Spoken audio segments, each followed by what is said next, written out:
Hey Southern Nightmare fans, we have a book coming out. You can go to Amazon.com right now to pre-order the Southern Nightmare Companion ebook, which is coming out September 15th. If you want a deeper dive into the epic story of how the Southside Strangler was brought to justice, you won't want to miss this book. It's going to include lots of extra stuff we didn't have time to get into in the podcast, plus bonus content like interview transcripts and photos. If ebooks aren't your thing, we'll also have a paperback edition coming out. And everyone who donates at the $10 or more level on our Patreon page will get a free copy of the ebook. So you can help us fund Season 2 and get something a little cooler than a tote bag in return. Just go to southernnightmare.com/donate and donate $10 to get your free Southern Nightmare ebook and access to bonus content like extended interviews and a video of our 1-hour live show. Okay, back to this week's episode. The following program contains mature content about crimes involving rape, murder, and sexual assault. Listener discretion is advised. Previously on Southern Nightmare. You know, it's like he craned his neck to look at the pictures. I mean, he made a real effort, you know. Everybody in the courtroom noticed it. Carolyn Hamm's secretary was worried. It was Wednesday, January 25th, 1984, and for the second day in a row, Carolyn hadn't shown up for work. She had also missed several appointments, which was not at all characteristic of the hard-working young attorney. Finally, the secretary decided to call Carolyn's best friend, Darla Henry, and asked her to check in on Carolyn. Darla had just seen Carolyn 2 nights before at the Capitol Hill Squash Club. Considering the fact that Carolyn was preparing to fly to Peru in just 2 days, Darla thought she might have just been occupied with errands. But she promised Carolyn's secretary that she'd go over and check on Carolyn during lunch. When Darla arrived at Carolyn's Arlington, Virginia home, the young lawyer's blue Plymouth was still parked in the driveway of her white clapboard home. Walking to the porch, Darla could see the front door was cracked open. Snow had spread into the front hallway, partially covering the envelopes that had accumulated on the floor below the mail slot. Now Darla's pulse was quickening. Scared and spotting a young neighbor across the street getting ready to leave in his car, Darla called him over and asked if he would help her investigate. As they tentatively entered the house, Darla was shocked to find Carolyn's empty purse at the bottom of the stairs, its ransacked contents strewn everywhere. There was no sign of Carolyn. Her workout clothes from 2 nights before were still on the bathroom floor upstairs. Downstairs, discarded on the living room rug, they found Carolyn's dark blue terry cloth robe. In the kitchen, they discovered lengths of cut stereo wire and Venetian blind cords draped over a chair. Descending with the neighbor into the basement, Darla immediately noticed a freezing draft blowing in from the laundry room. Someone had ripped the dryer duct out of the laundry room window, leaving it wide open. In the hallway leading to the garage, a rolled-up rug was partly unfurled. A kitchen steak knife lying on top of it had evidently been used to cut the heavy hemp rope that had been tied around the rug. And then, Darla spotted the body. Carolyn's ghostly white bare feet were lying just inside the doorway leading from the basement to the garage. Her naked body was face down on the garage floor, her wrists bound tightly behind her back with Venetian blind cords. She had been strangled with a noose fashioned from the rope cut from the rolled-up carpet. The strangler had tossed the other end of the rope over a water pipe and tied it securely to the bumper of Carolyn's broken-down little blue Fiat, which she kept in the garage. The murder scene itself was strangely neat and bloodless. With her head resting on the concrete garage floor and her eyes shut, Carolyn Hamm almost looked like she could have been sleeping. It shattered. It really destroyed our family. It was devastating. It was hard to believe, and the more you learned about it, the worse it got. From True South Media in Richmond, Virginia, in cooperation with Style Weekly and WRIR 97.3 FM Richmond Independent Radio, this is Southern Nightmare, the story of how the Southside Strangler was brought to justice. I'm your host, Richard Foster. Carolyn Hamm's worst fear was that someone would break into her house and kill her. While that's not an uncommon fear among women, Carolyn had shared that unsettling secret with one of her friends just 2 weeks before her bound and strangled body was discovered in the garage of her Arlington, Virginia home. A promising young lawyer at the Washington, D.C. law firm of Wilkes, Artis, Hedrick, and Lane, Carolyn wasn't afraid of breaking glass ceilings. She was among the first class of women admitted into Princeton in 1969, and she organized and captained Princeton's first women's crew team. At Princeton, she was one of 10 women who transferred in the first year they accepted women, and she went out for crew. And that was the first time they had any women on the Princeton crew team. I think people gave her a hard time on that. The coach was not thrilled at having women, and I think he made them work harder than he should have. Carolyn's older sister, Joan McCloskey, remembers her as vivacious, intelligent, and an ardent world traveler. She traveled with her mother to Egypt and rode camels to the pyramids. At the time of her death, she was getting ready to take a vacation to Peru to see the Incan ruins at Machu Picchu. As a quick aside, you may have noticed in a previous episode that I pronounced Carolyn Hamm's name differently. It's spelled H-A-M-M, and I've heard people say it as Ham, but her family actually pronounces it Hamm. In her professional life, Carolyn Hamm was a passionate historic preservationist. After graduating from Princeton in 1973, she went on to receive her master's degree from Cornell, focusing on architectural history, urban development, and preservation planning. While pursuing her law degree at Duke, she took a year off from her studies to work for the National Trust for Historic Preservation and the National Register of Historic Places. As an attorney, she had already carved out a valuable niche practice in historic preservation law. And in 1982, she took a year's sabbatical from her law firm to serve as acting head of the University of Vermont's Historic Preservation Graduate Program. She always had a beautiful smile. She was very attractive physically and personality-wise.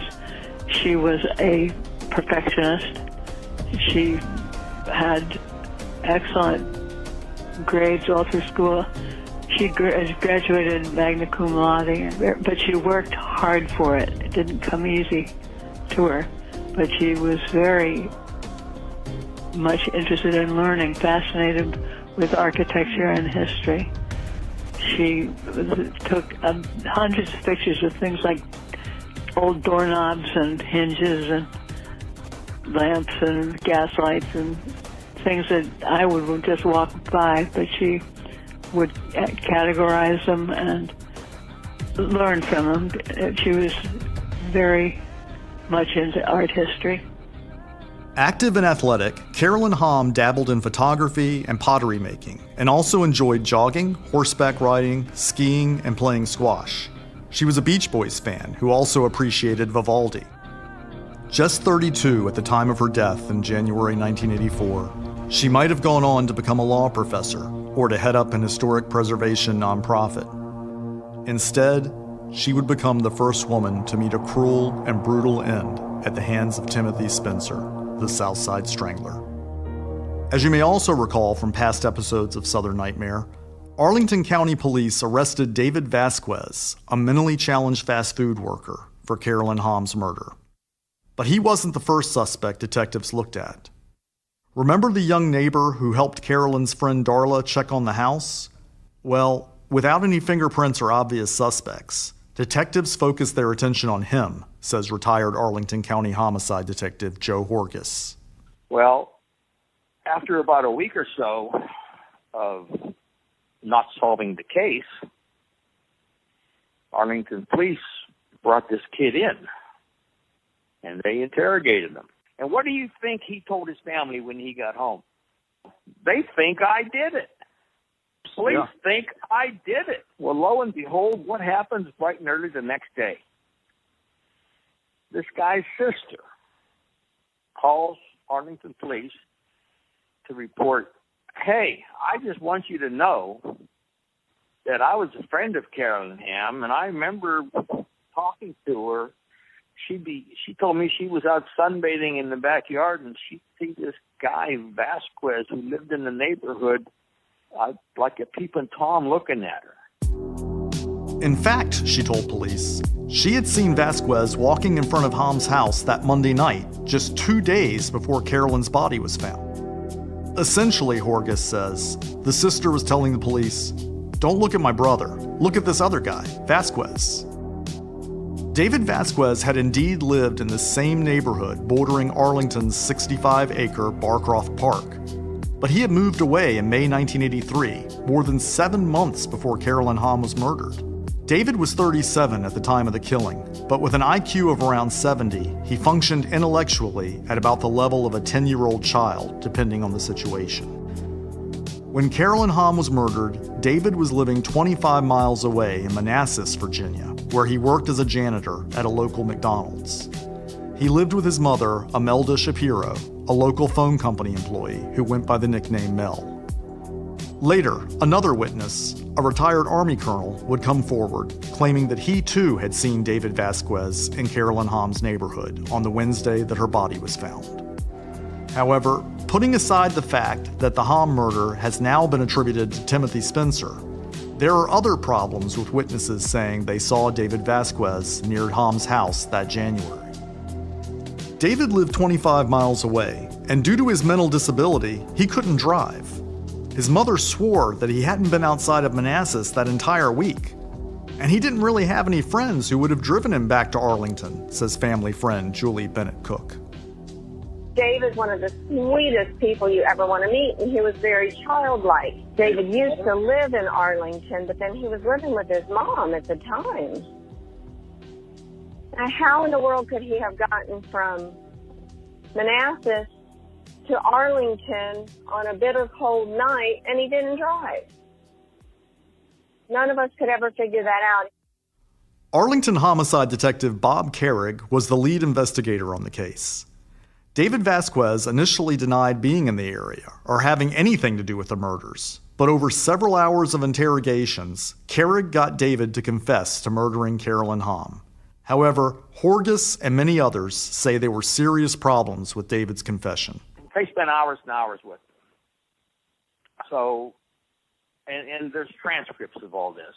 So I think it was Carrig that's, basically got to a point where, you killed her. Okay, I killed her. How did you kill her? I stabbed her. No. You put a rope around. Oh, yeah, that's right. How'd you get in? I broke the window. No, you did this. And how'd you do this? No, you did this. Well, he doesn't know anything, but he's being told how he supposedly did it. He then regurgitates everything that Carrig told him on how he did it. He now saying, this is how I did it. That was the confession. Joe Horgus's recollection of the interrogation is not exact or verbatim, of course. But reading excerpts of the transcripts, it seems reasonably close to how it actually went down. For starters, Carrig and another detective, Chuck Shelton, began the interview by lying to David Vasquez. They told David that they had found his fingerprints at the crime scene, which left David understandably confused. In actuality, there was no evidence connecting David Vasquez to the murder, aside from the testimony of the two neighbors who claimed to have seen him walking around the area. When the detectives asked David how he had gotten to the area, David said he wanted to know too, because my mom was working and she can't drive and I don't drive. At one point in the interrogation, Shelton said to David, "Tell us how you did it." "I grabbed the knife and just stabbed her, that's all," David replied. "Oh, David, no, David," Carrig exclaimed. "Now, if you would have told us the way it happened, we could believe you a little bit better."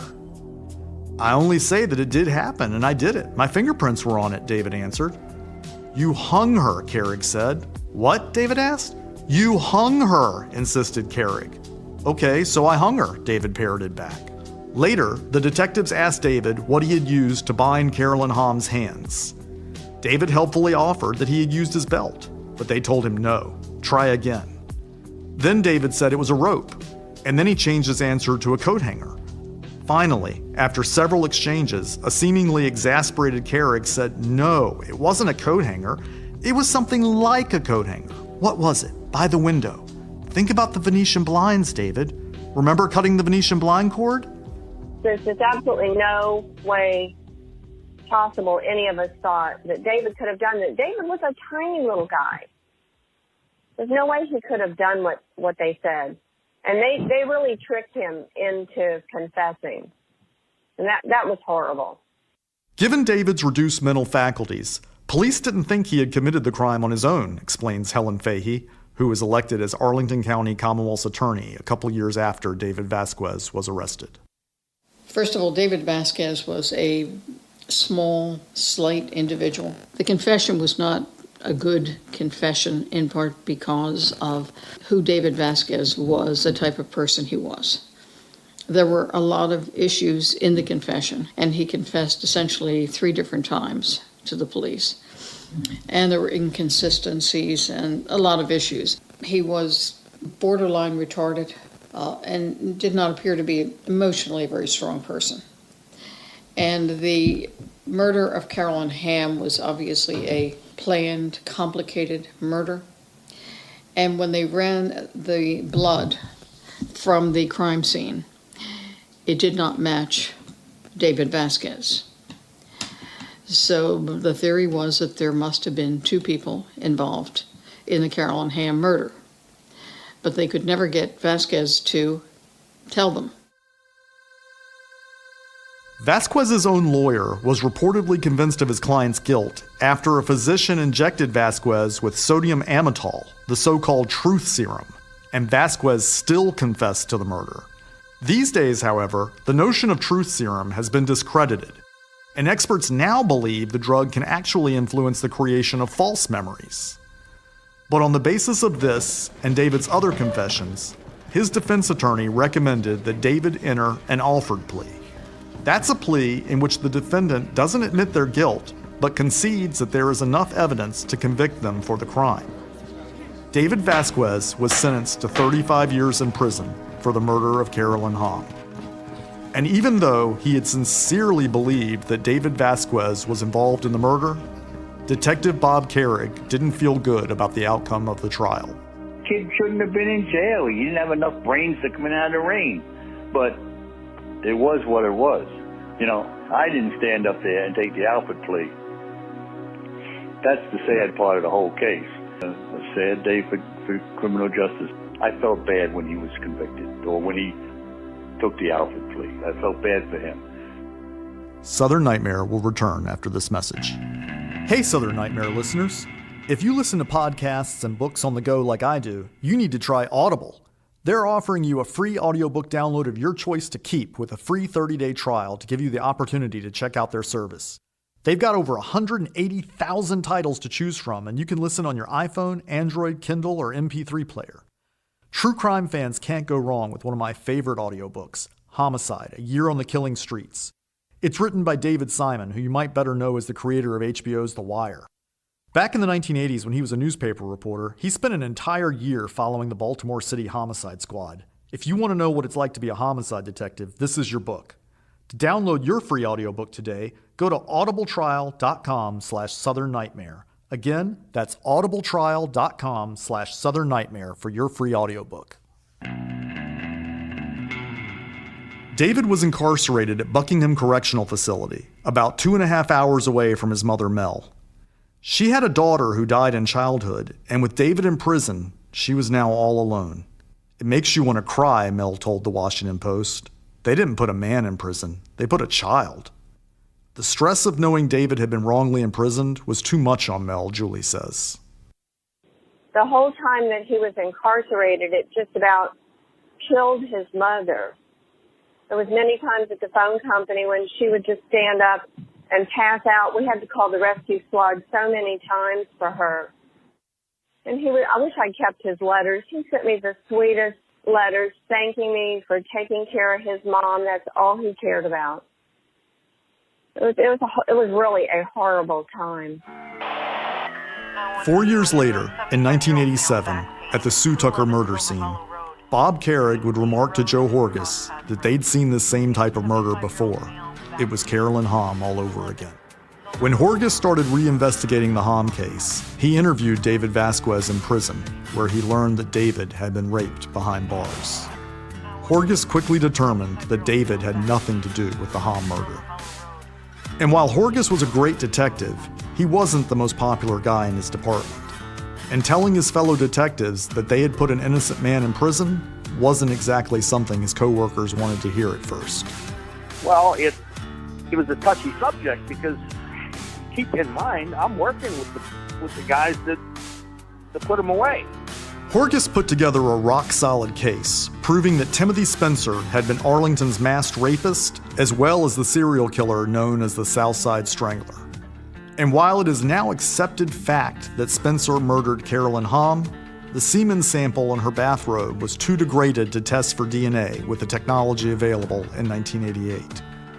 Furthermore, the witnesses who claimed to have seen David Vasquez in the neighborhood didn't change their stories, Bob Carrig says. And we went back and reviewed the whole case over again with Carolyn Hamm. We re-interviewed all the witnesses, the witness that saw him standing outside the murder scene. We had a colonel or a general or somebody from CIA or something, that saw him. And I mean, anybody we talked to, they were reputable people. And you go back a year or whatever later, and they still have the same story. Nothing ever changed.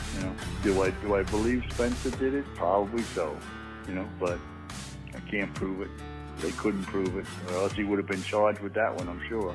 There is nothing that takes Vasquez out of the crime, and nothing that puts Spencer in the crime. I mean, that's the only way to really say it. I don't know if Vasquez, to this day, did it or not. In my own heart, I don't believe he did. I believe Spencer did it. In knowing everything that we know after all this investigation. However, there is no proof, one way or the other, for either one of them. And that's the bottom line. When it became clear that a miscarriage of justice had taken place, Joe Horgus, Ray Williams from the Richmond Police Department, and Steve Mardigian from the FBI's Behavioral Science Unit all approached Arlington prosecutor Helen Fahey to see what could be done to free David Vasquez. And the gentleman had, mental capacity challenges, and the interview and interrogation was heavy and strong, and he was overwhelmed, I think. I don't think he had the best legal representation. I went to Helen Fahey myself and said, y'all got the wrong guy. He showed like a 70 IQ. I said, you can't leave that man in jail. And they know he knew he was retarded. You can tell him just anything you want to tell him, he will feed it back to you. See, interviews, especially suspects, you have to watch what you tell him. I would never tell him a fact. In that case, he's got to tell me. The physical evidence from the Carolyn Hamm crime scene was degraded to the point that they could not get DNA. So it was not possible to prove with DNA that it was Spencer or to exculpate David Vasquez. So that left us with David Vasquez in the penitentiary. Most people believed it was, at that point, that it had been Timothy Spencer, not Vasquez.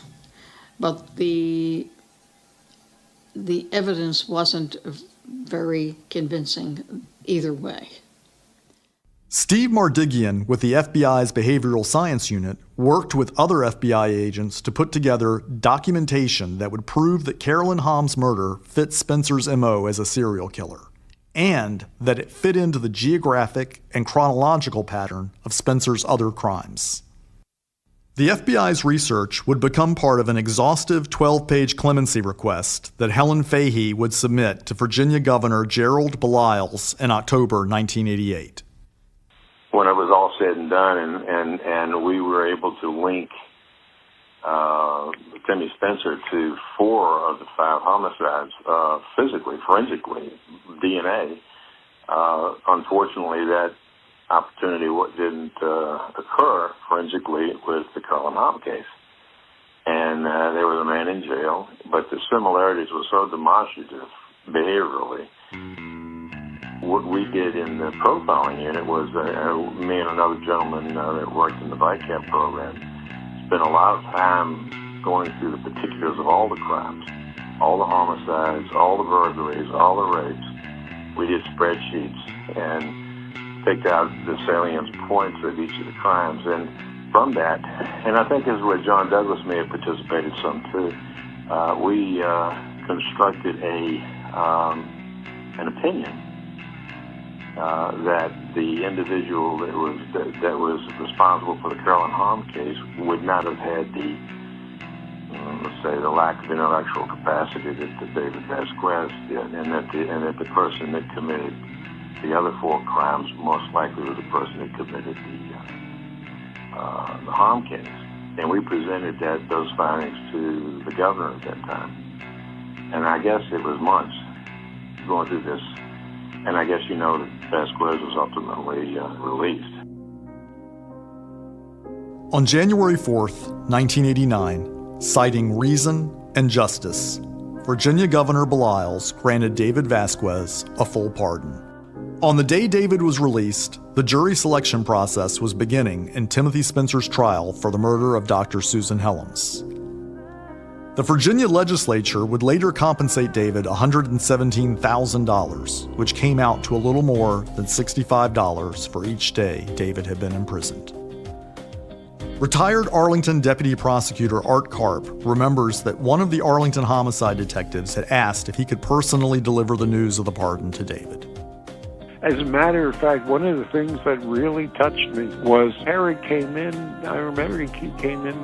I don't know why he came into me, but rather than Helen. But he came into me and said, "Art, please let me be the one to go down and tell this guy he's getting out."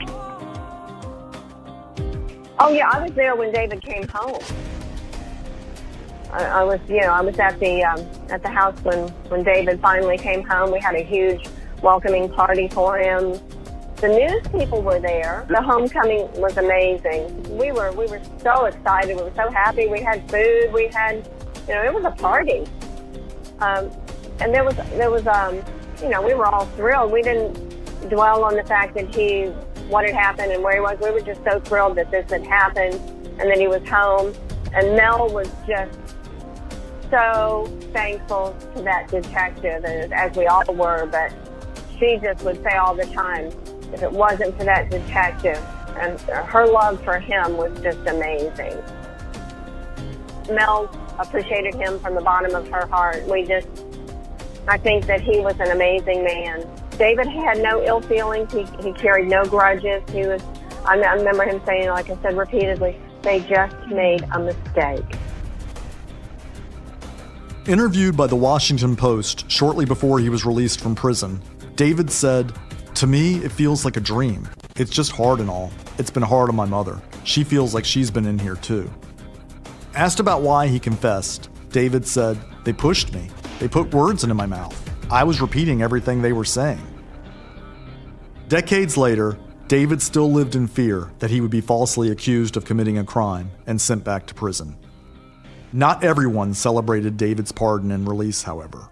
For Carolyn Hamm's family, it was a painful and confusing time, reopening fresh wounds. My mother became even more upset. She couldn't understand. I can remember her saying, "Why did they let that man go? Why did they let that man go?" I'm telling her, because he didn't do it. But she was really inconsolable. Almost 35 years after her sister's murder, Joan McCloskey is still grappling with her grief. It's indescribable, really.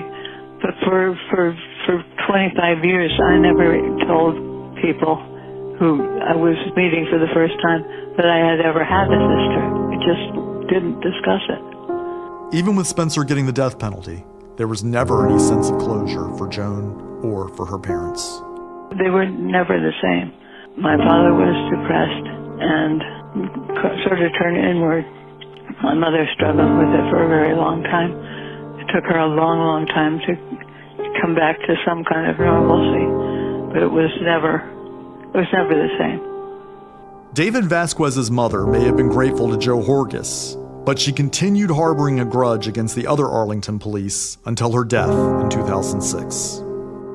As we all were very angry, but she was incredibly angry. She hated those people until the day she died. She probably still does. I hope wherever she is, they don't cross her path. David Vasquez passed away in 2013 at age 66. In his later years, David worked as a grocery store bag boy.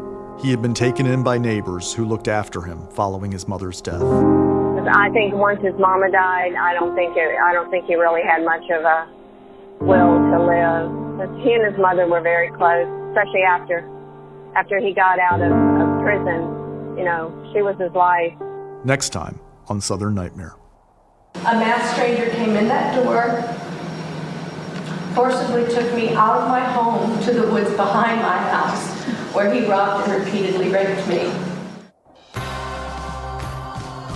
Southern Nightmare is a production of True South Media in cooperation with Style Weekly Magazine and WRIR 97.3 FM Richmond Independent Radio.